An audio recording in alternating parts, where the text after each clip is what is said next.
guys, we're back again, and I'll tell you what, I've been trying to get to this story sequencing lesson for about 3 days now, and it seems like I've missed it each time. So today I thought I would do it as a station so I would be sure to get it in. All right, let me show you what we're going to do. I've got 3 cards here, okay? It's kind of like the beginning, the middle, and the end of a story. And we want to put them in order so that we can tell a story. I'm going to lay them down, and I'm going to tilt the camera a little bit so you guys can see them better. Here we go. Hopefully you can see them. And I'm going to tell you a little bit about what's going on in each of these pictures. So in this picture, there's a little girl, and oh no, her sandcastle has been crashed. And here, it looks like her mouth is saying, oh no, here comes a wave. And here it looks like she's putting on the finishing touches to a really magnificent sandcastle. I hope you've gotten to have some fun times like that building in the sand before. Well, boys and girls, right now this doesn't make sense because you wouldn't have your sandcastle crashed before the wave even came. Well, that's unless you have a big brother who might decide to crash it, right? But I don't see him in this picture. All right, what do you think would come in the beginning of this story, or what would come first? What does she have to do first? Okay, Brooklyn? Yeah, first she has to build the castle, and that's what she's spending some time doing. I can tell she's patting it down right there. She's watching what she's doing, okay? And then what would happen? Something has to cause it, right? Okay, what could be the cause? Remington, what do you think? Yeah, next the wave's going to be coming in. Oh no, here it comes. Watch out for that wave. And then what's the finally part? Alec? Yeah, then it's crashed. All right, let's see if I can tell you this story and you tell me if it makes sense. Once upon a time, there was a little girl named Lillian. Lillian was building a sandcastle by the seashore. All of a sudden, as if out of nowhere, a large wave came crashing onto the shore. Oh no, yelled Lillian. Crash, smash, bang went the castle, and away washed some of the sand. Oh boy, shouted Lillian. At least I get to try again. What do you think, boys and girls? Did it make sense? That was putting a story in order, and the events are things that happen in the story, have a timeline or an order that they happen in. So we can't just mix it all up and then have our story still make sense. We have to think about the order those go in. Would you like to try one more? All right, let's try one more. And then I'll leave some of these here so that someday when you guys are at school, maybe you can do some of these.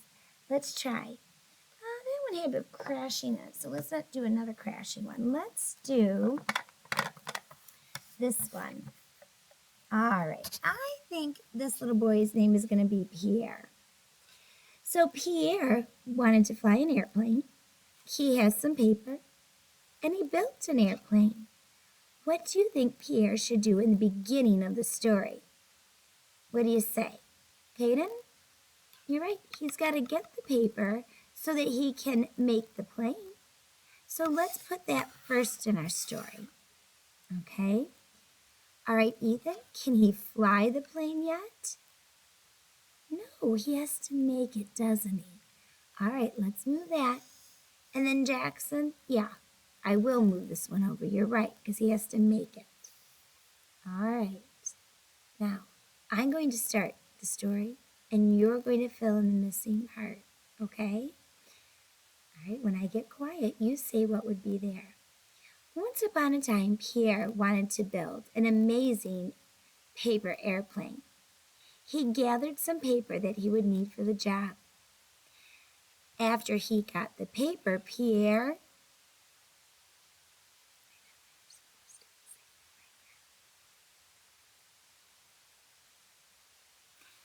finally, the plane was And that's the story about the day that Pierre built an airplane.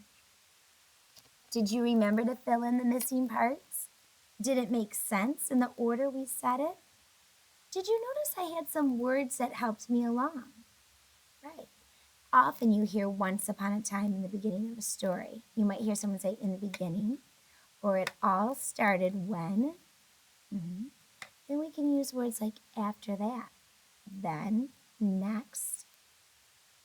The words finally or last come towards the end often. That gives the person who's listening a hint to know that it's almost done. All right, boys and girls, time to move on to something new.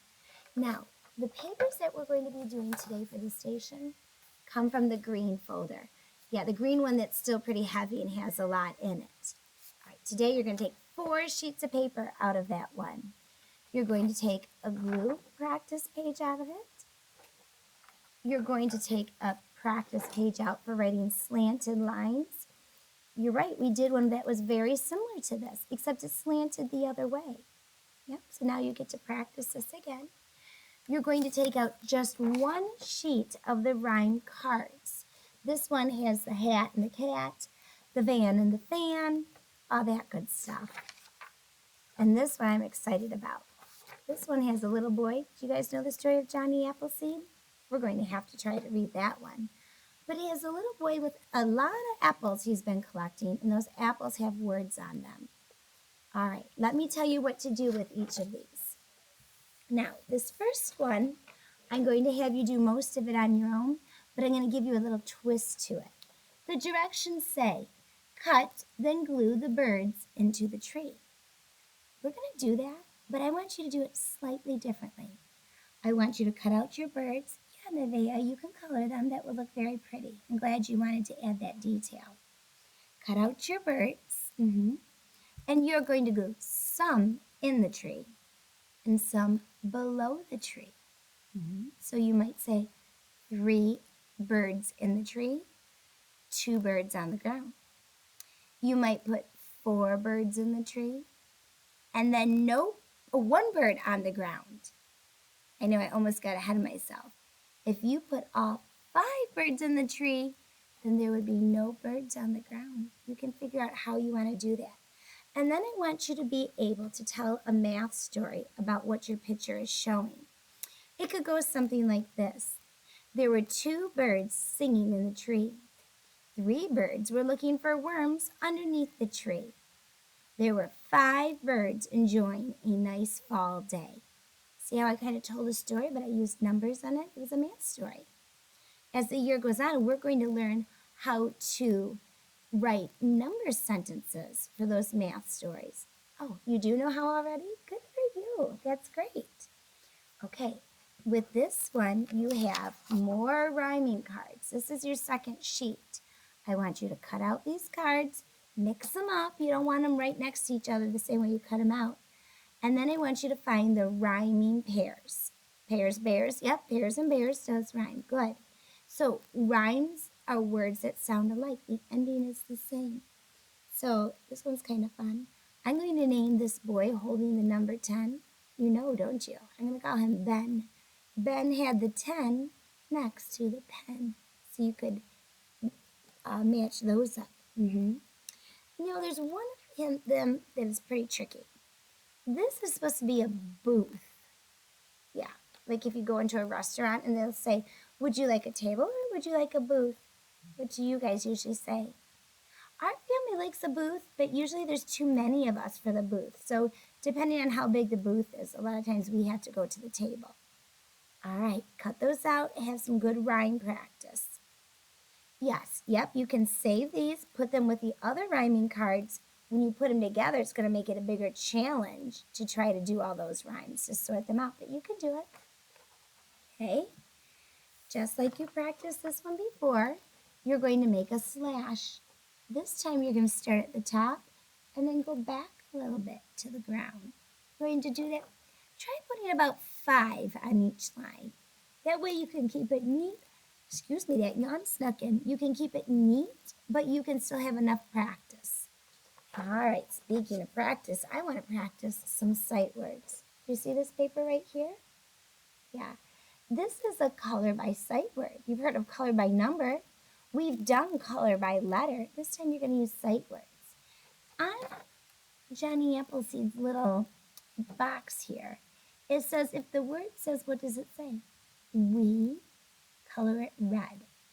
If it says the, you should color it yellow. If it says see, you're going to color it green. I know, they're all apple colors. All right, so we was going to be red. So I'll take out my red crayon. And it's almost like I'm going in a tree or something and looking all over for words. Sometimes those apples even fall to the ground, and there's still some good ones when you go to the orchard. You gotta watch. You don't want to get a rotten apple that has a worm in it. Can't wait to show you what I'm doing with this. Okay. Well, here's what I got started so far. I know that all the words that say we need to be colored red. So look what I did. I know I missed one. That's because I want you to find it. I'm not going to do all your work. Okay, then you can move on to yellow. Let's find all the ones that say the and color it yellow. Did you guys catch me yawning again? I think Mrs. Finkel's got to go to bed a little earlier tonight. Maybe it was just too yummy of a lunch and that's why I'm sleepy. Just like before, I'm going to not show you one of them. All right, so I used my yellow crayon to color the words that say the. And now I'm going to do the sour apple color. Oh, there it is. Come on, little crayon. I'm going to make the ones that say C green so that we can pretend like there's some Granny Smith apples. I just got some of those last night. I wonder if the kids had any with their lunch today. Do you think my kids ate those all up before I got home? We'll have to find out. I'm just doing 2 of those. You're going to find the rest. And by coloring it that way, I can sort the words. All right, boys and girls. Well, for our green station today, we did a variety of different activities to help us become better readers. Yeah. And we even did one about talking about math. We sure did. All right, boys and girls, stay focused with that. Do your best work. And don't forget to clean up your work area.